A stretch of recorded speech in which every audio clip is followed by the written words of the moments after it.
Hello મિત્રો, progress કિચનમાં આપણું સ્વાગત છે। તો આજે બનાવીશું આપણે ચાઇનીઝ પુલાવ। આ ચાઇનીઝ પુલાવ તમે ઘરે એકદમ સરળતાથી બનાવી શકો છો। તો પુલાવ બનાવવા માટે પહેલા જે બે વસ્તુ મેઇન છે તે આપણે લીધેલી છે। તો તેમાં અહીં મેં લીધા છે દાવતના બાસમતી રાઈસ અને આ રીતે સ્ટીક નૂડલ્સ। તો આ ચોખામાંથી આપણે અડધો કપ ચોખા લઈ લેશું। અડધો કપ ભરીને આપણે ચોખા લઈશું। હવે કોઈ એક વાસણ લઈ તેમાં આપણે પાણી નાખીશું અને આ પાણીને આપણે ઉકળવા દઈશું। આપણું પાણી ઉકળે ત્યાં સુધી આપણે ચોખાને ધોઈ લઈએ। હવે આપણું પાણી ગરમ થઈ ગયું છે। સ્વાદ પ્રમાણે મીઠું, 1 ચમચી તેલ, તેમાં નાખીશું આપણે અડધા લીંબુનો રસ। ભાતમાં આપણે લીંબુ અને તેલ નાખીશું એટલે ભાત આપણે એકદમ છૂટા થશે। અને આ ભાત બફવા માટે આપણે પાણી થોડુંક વધારે મૂકવાનું। આ ઉકળતા પાણીમાં આપણે થોડીક અમથી હળદર નાખી દઈશું જેથી આપણે પુલાવનો કલર એકદમ સારો આવે। જે ચોખા ધોઈને રાખેલા છે તે એમાં એડ કરી દઈશું।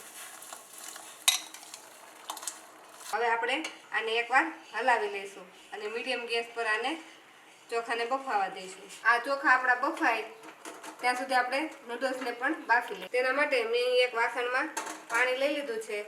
આ પાણીને આપણે ગરમ થવા દઈશું। નૂડલ્સ બાફવા માટે આપણું પાણી ગરમ થઈ ગયું છે તો તેમાં પણ આપણે 1 ચમચી જેટલું તેલ નાખીશું અને સ્વાદ પ્રમાણે મીઠું નાખીશું।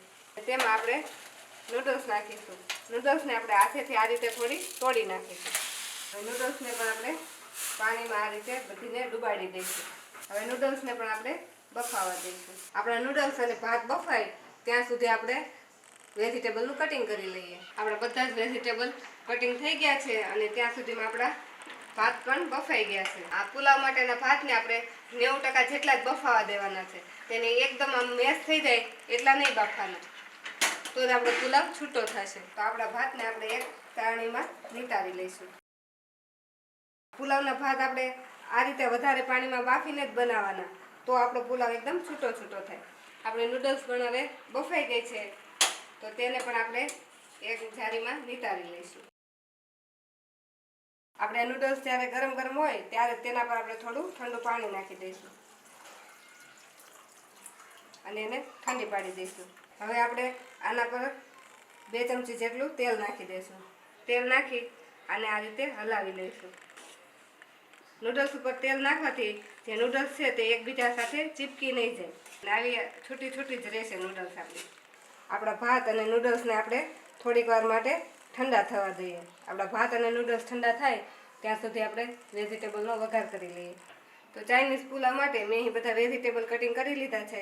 તેમાં લીધા છે મેં ચિપ્સમાં કટિંગ કરેલા બટાકા, ગાજર, ડુંગળી, કેપ્સિકમ અને કોબીજ બધું મેં આ રીતે લાંબી સ્લાઇસમાં કટ કરી લીધું છે। તેની સાથે મેં અહીં લીધું છે 1 ચમચી આદુ અને 1 ચમચી લસણની પેસ્ટ અને 2 લીલા મરચાંને આ રીતે ઝીણા સમારીને લીધા છે। વેજીટેબલને વઘારવા માટે મેં એક વાસણ લઈ લીધું છે, તેમાં હું તેલ નાખીશ।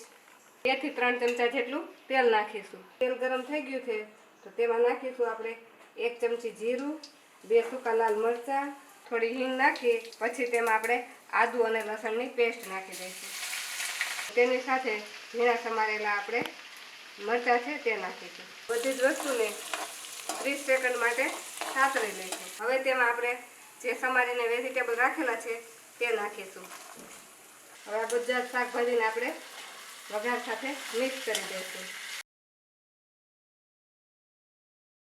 હવે આ બધા જ વેજીટેબલ થોડાક સોફ્ટ થાય ત્યાં સુધી આપણે એને સાતળી લઈશું।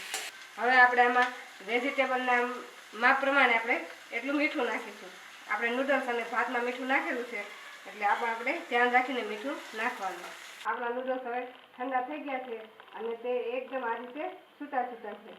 આપણે એના પર ઠંડુ પાણી અને તેલ નાખ્યું હતું એટલે એકબીજા સાથે ચીપકી નથી ગયા। તો હવે આ નૂડલ્સને આપણે વેજીટેબલમાં મિક્સ કરી દઈશું। હવે આ વેજીટેબલ અને નૂડલ્સને આપણે સારી રીતે મિક્સ કરી દઈશું।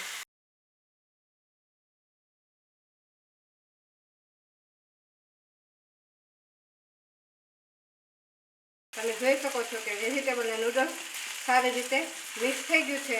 તો હવે તેમાં નાખીશું આપણે અડધી ચમચી હળદર પાવડર, 1 ચમચી આપણે નાખીશું સોયા સોસ, 2 ચમચી નાખીશું આપણે રેડ ચીલી સોસ અને 1 મોટી ચમચી નાખીશું આપણે ટોમેટો સોસ.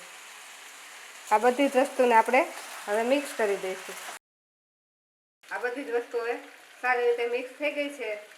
તો હવે તેમાં આપણે નાખીશું આપણા ભાત. હવે તેમાં આપણે નાખીશું ચિંગ્સનો શેઝવાન ફ્રાઈડ રાઈસનો મસાલો. તો હવે આપણે 1 ચમચી જેટલો આમાં મસાલો નાખી દઈશું. હવે આ બધી જ વસ્તુને આપણે મિક્સ કરી લઈશું. મિક્સ કરીએ ત્યારે એને આપણે આવી રીતે હલાવીને જ આપણે એને મિક્સ કરીશું, જેથી આપણા નૂડલ્સ અને ભાત બધું એકદમ આમ છૂટું જ રહે. તો આપણા ચાઇનીઝ પુલાવ બનીને રેડી થઈ ગયા છે. તો હવે તેના પર આપણે થોડા લીલા ધાણા કાપીશું.